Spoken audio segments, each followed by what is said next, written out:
Dans le but d'accroître l'accès des populations à l'assurance maladie du projet Assurance pour le renforcement du capital humain, le projet de renforcement des systèmes de santé, piloté par le Management Science for Health sur financement de l'USAID, appuie l'organisation de plusieurs réunions de concertation par région et sur toute l'étendue du territoire national. Les 27 et 29 août 2024, respectivement à Nati Tengou et à Parakou, les principaux acteurs que sont les directeurs départementaux des affaires sociales et de la microfinance, de la santé, les préfets, les maires, les coordonnateurs des zones sanitaires, les chefs guichets uniques de protection sociale, les organisations de la société civile, ainsi que les acteurs du secteur sanitaire privé et des mutuelles de santé de l'Atakora Donga et du Borgou Alibori, concernés par cette initiative gouvernementale, ont pris part à ces réunions pour l'élaboration de stratégies appropriées pour une meilleure exécution.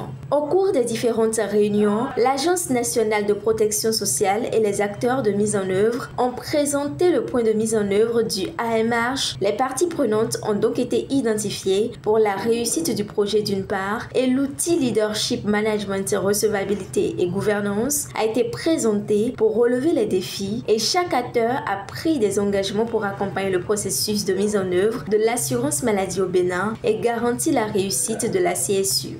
Nous avons noté toutes les préoccupations, toutes les difficultés, les approches de solutions que nous avons identifiées de façon participative également. Nous allons rendre compte directement et fidèlement au directeur général de la MPS et je vous garantis que toutes nos recommandations seront suivies, exécutées et que nous allons nous voir la prochaine, c'est-à-dire à la prochaine réunion avec un bon taux d'exécution. C'est un sentiment de joie que j'éprouve aujourd'hui en tant que directeur départemental des affaires sociales et de la microfinance parce que nous avons participé à l'identification des ménages pauvres extrêmes, nous avons participé à la distribution des cartes et il ne reste que les offres de soins, les offres de services aux privilégiés de l'État. Alors aujourd'hui, les acteurs se sont parlé, le diagnostic a été fait et des engagements ont été pris. Ce projet du gouvernement rejoint quelque peu les aspirations de l'Église dans les soins de santé à donner aux démunis. Et donc notre apport, c'est déjà ce que nous vivons nous-mêmes de notre État, de permettre aux pauvres d'avoir accès aux soins de santé de qualité et à moindre coût. Voilà, notre apport, nous avons ouvert un hôpital, l'hôpital est ouvert à tous, ce qui a permis qu'on nous invite aussi à participer à cette plaidoyer, je vais dire. C'est particulièrement heureux de nous voir ensemble pour se donner les pratiques, pour échanger, pour que dans nos différentes communes, on se donne la vision d'atteindre nos objectifs. Nous avons eu à travers cette journée des échanges qui nous ont permis d'apprécier le niveau de mise en œuvre de cette assurance maladie dans notre département. Les impressions sont très bonnes parce que l'assurance maladie doit pouvoir concerner aussi bien le privé que le public, sachant que le privé représente quand même 52% de l'offre de soins en ce qui concerne la prise en charge de la population.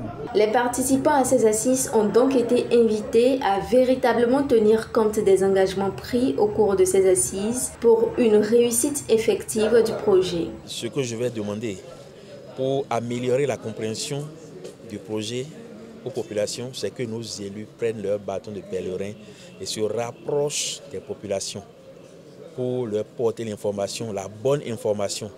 Et nous avons les relais communautaires qui sont là, qui peuvent aussi et qui doivent même servir de canal pour partager les bons messages.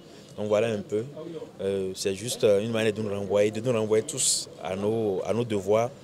Nous, au niveau de l'administration et nos techniciens aussi et les élus aussi pour qu'on puisse se rapprocher vraiment beaucoup plus de nos administrés afin qu'ils aient les bonnes informations pour bénéficier de tout ce qu'on fait et qui va dans le sens de l'amélioration de leur bien-être. Alors, l'appel va être à l'endroit de tous les détenteurs de cette carte-là, pour dire que lorsque l'État leur a distribué ces cartes, c'est pour qu'ils puissent les utiliser pour se faire soigner gratuitement dans les formations sanitaires pour bénéficier des soins de qualité. Donc, lorsque vous êtes détenteur de votre carte, ne restez plus à la maison lorsque vous avez un souci de santé. Rendez-vous dans n'importe quelle formation sanitaire pour recevoir des soins gratuits. À la suite de ces séances d'échange, toutes les parties prenantes prévoient la mise en œuvre immédiate des différentes activités pour plus d'impact au niveau des bénéficiaires. Dans l'avenir, puisque là, on a fait une réunion avec les médecins coordinateurs, les directeurs d'hôpitaux et les préfets, et je pense qu'il y aura une prochaine réunion où là, quand même, on va amener les sommités à prendre également des engagements. Mais je pense qu'avec ce qui est déjà fait, plus rien ne reste pour que l'on démarre effectivement l'activité. Dès notre arrivée aujourd'hui, déjà à Bembereke, il va y avoir une rencontre de coordination avec le coordinateur, médecin coordinateur de zone, également avec les acteurs pour la mise en œuvre de ce projet, pour que d'ici un mois, la sensibilisation intense puisse commencer à travers les radios communautaires, à travers les réseaux sociaux. Également, nos rencontres, nous puissions les multiplier. D'ici au plus 6 mois, vous allez voir, tout le monde sera au courant de ce qui se passe et dans les centres de santé, les accueils comme cela se doit vont être faits. Notons que plusieurs autres réunions de concertation de l'assurance maladie se déroulent sur toute l'étendue du territoire national pour la réussite du projet.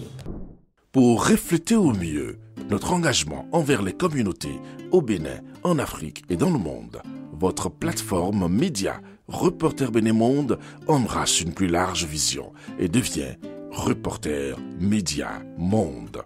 Nous sommes le trait d'union entre les communautés et les gouvernants. Suivez-nous via notre site www.reportermediamonde.com et en vous abonnant à nos différentes pages sur les réseaux sociaux. Reporter Média Monde. Nous faisons de votre information l'actualité du moment.